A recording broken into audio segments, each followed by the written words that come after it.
거룩한 질투란 제목의 메시지를 출애굽기 34장 10절에서 17절의 말씀을 중심으로 함께 나누겠습니다.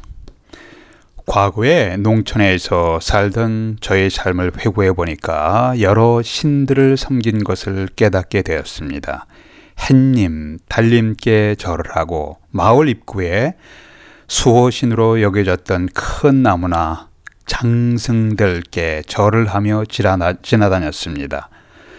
가을에 추수한 후에 떡을 해서는 신들이 우리를 도와주었다고 해서 대문, 뒷문, 외양간, 동네 우물, 뒷마당에 있는 신주단지 등에 떡을 갖다 놓고 거기에 있는 신들께 공양을 드렸습니다. 우리 한국의 토속 신앙에는 다신론, 범신론의 사회 문화가 있었습니다. 이스라엘 백성들이 400년간 거주했던 애굽에도 수많은 신들이 경배되었습니다. 나일강의 신, 땅의 신, 하늘의 신, 질병치료의 신, 다산의 신, 곡식의 신, 태양신 등 애굽인들은 수많은 우상신들을 숭배하고 있었습니다. 여호와 하나님께서 애굽에 내렸던 10가지 재앙 모두는 애굽인들이 섬겼던 신들과 깊은 연관이 되어 있었습니다. 이렇게 많은 신들을 경배하는 시대에 유일하시고 참되신 하나님, The only God, The true God, 유일하시고 참되신 여호와 하나님께서 이스라엘 백성들을 부르시고 언약을 맺으셨습니다. 십계명을 주시면서 나 여호와 하나님 이외에 다른 신들을 예배하지 말라. 또한 신들의 어떤 형상도 만들지 말고 그것들에 절하며 경배하지 말라고 말씀하셨습니다. 또한 너희가 약속의 땅인 가나안 땅에 들어가면 그곳에 거주민들과 언약을 세우지 말라. 그것이 너희에게 올무가 될까 하노라. 12절에 이렇게 말씀하셨습니다. 새를 잡기 위해 놓는 올무처럼 너희들이 우상신을 섬기는 거주민들과 언약을 세우면 너희는 무너지고 혼란에 빠질 것이라는 경고 말씀이었습니다. 가나안 땅의 거주민들과 혼인도 하지 말라고 하셨습니다. 요즘 우리 주변에는 백인, 흑인, 라티노, 아세안에 대한 인종차별 문제가 부각되고 있습니다. 그런데 여호와 하나님은 인종을 차별하지 아니하십니다. 하나님은 모든 사람이 죄로 인한 심판에서 구원받기를 원하십니다. 하나님은 모든 사람이 복음의 진리를 아는 데 이르기를 원하십니다. 그런데 만일 남신과 여신의 우상을 만들고 음란하게 섬기는 가나안 족속들과 혼인하면 하나님의 백성들이 영적인 타락과 음행에 빠질 것을 내다보셨습니다. 가나안 족속이 경배하는 우상의 신전에는 신전 기생들과 성적인 관계를 맺는 의식도 있었다고 전해지고 있습니다. 가나안 족속은 영적으로, 성적으로 매우 심각하게 타락해 있었습니다. 하나님이 가나안 족속과 혼인하지 말라고 하신 것은 인종차별의 문제가 아닙니다. 이것은 하나님의 백성이 우상을 섬기며 타락하지 아니하도록 하기 위한 하나님의 예방적인 교훈이셨습니다. 일반적으로 자녀들은 부모님의 신앙의 영향을 강력하게 받습니다. 부모님이 예배드리는 스타일을 본받습니다. 부모님의 종교관에 자녀들은 많은 영향을 받습니다. 그래서 부모님의 신앙적 모본이 필요합니다. 이스라엘 백성들은 하나님의 경고를 무시하고 가나안 땅에 들어갔을 때 거짓되고 음란한 남신들과 여신들의 우상을 섬기는 가나안 백성들과 혼인관계를 맺었습니다. 가나안 족속의 딸을 며느리로 삼고 집안으로 데리고 왔습니다. 그 결과 우상을 섬기는 부인들로 인해서 온 가족이 하나님을 떠나고 영적으로 무너지는 모습을 성경의 역사를 통해서 볼 수가 있습니다. 사사기에서 삼손이 음란한 우상을 섬기는 여인을 만나면서 인생이 무너지기 시작했습니다. 열왕기상 11장에 솔로몬 왕이 무너지는 것이 이방신을 섬기는 부인들의 영향이었다고 기록하고 있습니다. 하나님께서 이방신을 섬기는 여인들과 통혼하지 말라고 하셨으나 솔로몬의 이방 여인들이 솔로몬 왕의 마음을 하나님에게서 떠나게 하고 이방신을 따르게 하였다고 성경이 증언하고 있습니다. 9절에 보니까 열왕기상 11장 9절에 보니까 솔로몬이 마음을 돌려 이스라엘의 하나님 여호와를 떠남으로 하나님께서 그에게 진노하시니라. 솔로몬 왕 인생의 비극이 이스라엘 국가의 비극으로 연결되었습니다. 신약 성경에서는 너희는 믿지 않는 자와 멍에를 함께 매지 말라고, 고린도후서 6장 14절이죠. 믿지 않는 자와 멍에를 함께 매지 말라고 하셨습니다. 이 말씀은 직접적으로는 우상신을 경배하는 모임에 참여하지 말 것을 말씀하시면서 그렇게 될 경우에 하나님과의 언약 맺은 백성답지 않다라는 것을 말씀했습니다. 이 말씀은 그리스도인의 결혼에도 동일하게 적용됩니다. 왜냐하면 결혼은 한 남자와 한 여자가 하나님 앞에서 행하는 언약이기 때문에 그렇습니다. 하나님은 이스라엘 백성들과의 관계를 한 남자와 한 여자가 맺는 언약 관계에 비유하시면서 자신과 자신의 백성들의 관계를 설명하셨습니다. 하나님께서 이스라엘 백성들과 맺은 언약과 질투가 긴밀하게 연관되어 있습니다. 신명기 4장 23절에 보니까 너희는 스스로 삼가 너희 하나님 여호와께서 너희와 세우신 언약을 잊지 말고 내 하나님 여호와께서 금하신 어떤 우상도 조작하지 말라.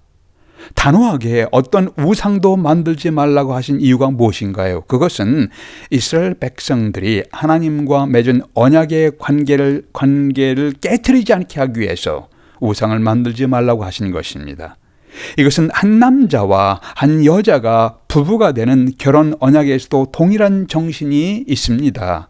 결혼 언약할 때 이 여자만이 나의 유일한 아내로 받아들입니다. 이 남자만이 나의 유일한 남편으로 받아들입니다 라고 선언합니다. 이것은 저는 더 이상 다른 여자나 다른 남자와는 사랑의 관계를 맺지 않겠습니다라는 의미가 포함되는 것이에요. 이러한 결혼 언약이 성사되면 그 여자는 나에게 소속된 내 아내가 되고 그 남자는 나에게 소속된 내 남편이 되는 것입니다. 내 아내, 내 남편이 되었다는 언약 선포식이 결혼식이에요.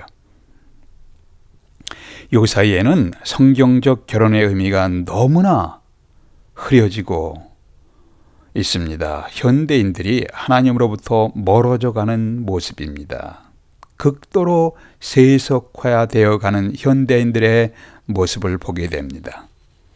하나님과 나 사이의 영적인 관계는 나와 모든 인간관계의 기초가 되며 나의 인생을 좌우하는 관계입니다. 내가 우선적으로 질서 있게 세워야 할 하나님과의 관계가 깨어지면 나의 부부관계, 나의 가정에서의 자녀와의 관계, 직장과 사회에서의 인간관계의 질서가 흔들리며 불안정하게 됩니다. 나의 모든 인간관계의 기초가 되는 하나님과 나 사이의 영적인 관계에 질서가 세워지기 위해서 현재 내가 어떻게 하는 것인가? 이것이 오늘 메시지의 초점입니다. 첫 번째는 하나님과 나 사이에 어떤 우상이 끼어들지 못하게 하십시오. 어떤 우상도, 하나님과 나 사이에 어떤 우상도 끼어들지 못하게 하십시오. 14절에 보니까 너는 다른 신에게 절하지 말라. 여호와는 질투라 이름하는 질투의 하나님이니라. 20절에서도 20장에서 십계명을 주실 때에도 너를 위하여 새긴 우상을 만들지 말고 그것들에게 절하지 말고 그것들을 섬기지 말라. 내 하나님 여호와는 질투하는 하나님이라. 여기서 반복되는 질투의 하나님, zealous God이란 문구를 주목해 보십시오. 질투의 하나님. 인간의 질투란 비통함과 시기가 포함되지만 하나님의 질투란 하나님과 자기의 백성 사이에 매우 고귀한 영적인 관계를 보존하기 위한 하나님의 열정입니다. 그냥 열정이 아니라 하나님의 사랑의 열정이에요. 이것은 거룩한 사랑의 열정입니다. 유일하시고 참되신 하나님, the only God and the true God, 유일하시고 참되신 하나님께서 이 땅에 보내신 예수님을 유일한 나의 구원자로 영접하게 되면 우리는 하나님 나라의 백성이 됩니다. 예수 그리스도를 통해서 하나님과 언약의 관계 속에 들어가는 것입니다. 이제부터는 하나님과 메시아이신 예수 그리스도 이외에 다른 신을 경배하지 않겠습니다라는 언약의 관계 속에 들어가는 것입니다. 성경은 그리스도인이 하나님 이외에 다른 우상을 경배하는 것을 가리켜서 영적인 간음, spiritual adultery라고 말씀하고 있습니다. 야고보서 4장 4절은 말씀하기를 간음한 여인들아, 세상과 벗된 것이 하나님과 원수됨을 알지 못하느냐? 그런즉 누구든지 세상과 벗이 되고자 하는 자는 스스로 하나님과 원수되는 것이니라. 여러분이 하나님보다 권력이나 돈이나 성적 탐욕을 우선적으로 추구한다면 그것은 영적인 간음으로 간주됩니다. 그 순간부터 하나님의 거룩한 질투가 시작될 것입니다. 권력과 돈과 성적 탐욕이 하나님과 나 사이에 끼어드는 우상이 되면은 영적인 질서가 혼란하게 되고 하나님과의 나와의 관계가 깨어지게 됩니다. 한 남자와 한 여자의 건강한 결혼 관계 사이에서는 그 어떤 사람의 사랑도 끼어들게 해서는 안 되는 것처럼 하나님과 나 사이의 건강한 신앙 관계에서 그 무엇도 끼어들지 못하게 하셔야 합니다. 나의 모든 인간관계의 기초가 되는 하나님과 나 사이의 영적인 관계가 질서 있게 세워지기 위해서 첫 번째, 하나님과 나 사이에 어떤 우상도 끼어들지 못하게 하십시오. 두 번째는 하나님과 나 사이의 관계를 규칙적으로 regularly, 규칙적으로 점검하십시오. 오늘 말씀 14절에 보니까 너는 다른 신에게 절하지 말라. 여호와는 질투라. 이름하는 질투의 하나님이니라. 17절에서도 너는 신상을 부어 만들지 말지니라. 하나님은 하나님의 백성들이 살아갈 거룩한 삶의 비밀 10가지 계명을 주셨습니다. 10계명 중에 첫 번째가 너는 나 외에는 다른 신들을 내게 두지 말라입니다. 하나님과 나 사이의 영적인 언약 관계에서 우리가 우선적으로 프라이어리티를 두고 점검할 것은 이 첫 번째 계명입니다. 아내 혹은 남편의 관계를 규칙적으로 확인하기 위해서 점검하지 못하면 부부 관계에 틈이 생기게 되는 것처럼 만일 하나님과 나 사이의 영적인 언약 관계를 규칙적으로 점검하지 못하면 하나님과 나 사이에 틈이 벌어질 수가 있습니다. 성경은 그리스도인들에게 마귀로 틈을 타지 못하게 하라 라고 권고하셨습니다. 우리가 개인 기도나 경건의 시간을 갖지 않고 예배를 멀리하게 되면 하나님과의 관계가 멀어지게 되죠. 그러면 하나님과의 영적인 친밀한 관계에 틈이 생기게 됩니다. 마귀는 하나님과 나 사이의 틈을 이용하여 내 영혼을 흔들고 있습니다. 내 영혼을 지저분하고 파괴하려고 합니다. 나 자신과 하나님과의 영적 관계가 멀어지고 흔들리면 모든 영적인 질서가 혼란에 빠지게 되고 깨어지게 됩니다. 그렇게 되면 가정과 사회에서의 다른 인간관계에서도 질서가 깨어지고 혼란을 겪게 됩니다. 하나님과 나 사이의 영적인 나 사이의 관계를 우선적으로 점검하며 관리해야 합니다. 그래야 여러분과 저의 영혼이 보호받고 여러 인간관계도 질서 있게 세워지게 될 것입니다. 여러분과 우리 자신에게 이렇게 한번 물어보십시오. 나는 요즘에 규칙적으로 기도와 예배 모임을 갖고 하나님과의 영적인 관계를 점검하며 유지하고 있는가? 나는 하나님과 친밀하게 동행하는 관계 속에 있는가? 여러분의 방황과 혼란, 인생의 허무한 감정이 느껴지는 것은 아마도 하나님과의 관계가 건강하지 못할 때 생기는 현상일 것입니다. 여러분이 무엇인가 혹은 어떤 사람에게 집착하면 그것은 하나님과의 관계에서 질서를 깨트린 우상이 될 수 있습니다.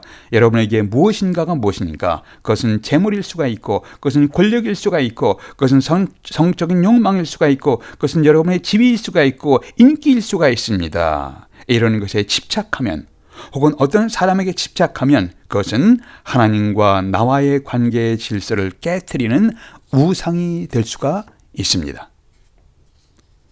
우리는 현 시대에 다민족 속에 살고 있고 다문화 속에 살아가고 있습니다. 여기에 종교의 다원주의를 주장하는 분들이 있습니다. 심지어 기독교인들 중에서도 불교나 무슬림교나 다른 종교들도 모두 하나님께 나아가는 길이라고 생각하는 다원주의 신앙을 가진 분들이 있습니다. 그러나 유일하신 하나님, 참되신 하나님, the only God and the true God, 유일하시고 참되신 the only true God, 유일하시고 참되신 하나님은 오직 성경에서 자신을 계시하신 여호와 하나님이십니다. 하나님은 예수 그리스도를 통해서 엄청난 사랑을 우리를 위해서 부으셨습니다. 로마서 5장 8절에 보니까 우리가 아직 죄인 되었을 때, 과거에 죄인 되었을 때 그리스도께서 우리를 위하여 죽으심으로 하나님께서 우리에 대한 자기의 사랑을 확증하셨느니라 나타내 보여주셨습니다. 예수님은 십자가의 희생을 통해서 하늘 아버지께서 우리를 얼마나 사랑하신지를 보여주셨습니다. 변치 않는 신실한 사랑을 우리에게 부어주신 하나님은 우리가 신실한 사랑으로 하나님을 경배하며 섬기기를 기대하십니다. 우리가 하나님을 떠나고 우상을 숭배하면 하나님은 질투하십니다. 하나님의 질투는 하나님의 신실한 사랑의 다른 이름입니다. 하나님의 질투는 우리를 향한 하나님의 열정, 우리를 향한 하나님의 사랑의 열정입니다. 언약의 관계도 없고 사랑도 없는 대상에는 질투하지 않습니다. 질투할 필요성이 없습니다.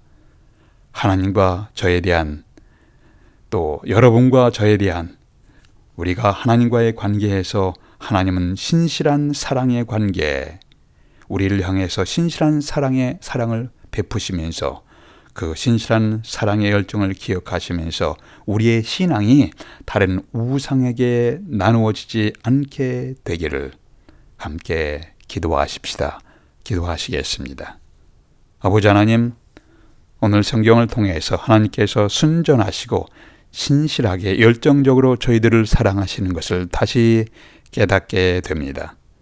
때로는 하나님께 대해 의심도 하고 거리를 두기도 하고 다른 것들에 기웃거리는 저희들의 불성실한 신앙의 모습을 아버지 하나님 용서해 주시옵소서. 저희들이 예수 그리스도를 통해서 하나님과 맺은 언약의 백성으로서의 정체성을 기억하며 살아가게 해 주시옵소서. 친밀하게 하나님과 동행하는 것을 배울 수 있도록 인도해 주시옵소서. 우리 주 예수 그리스도의 이름으로 기도하옵나이다. 아멘.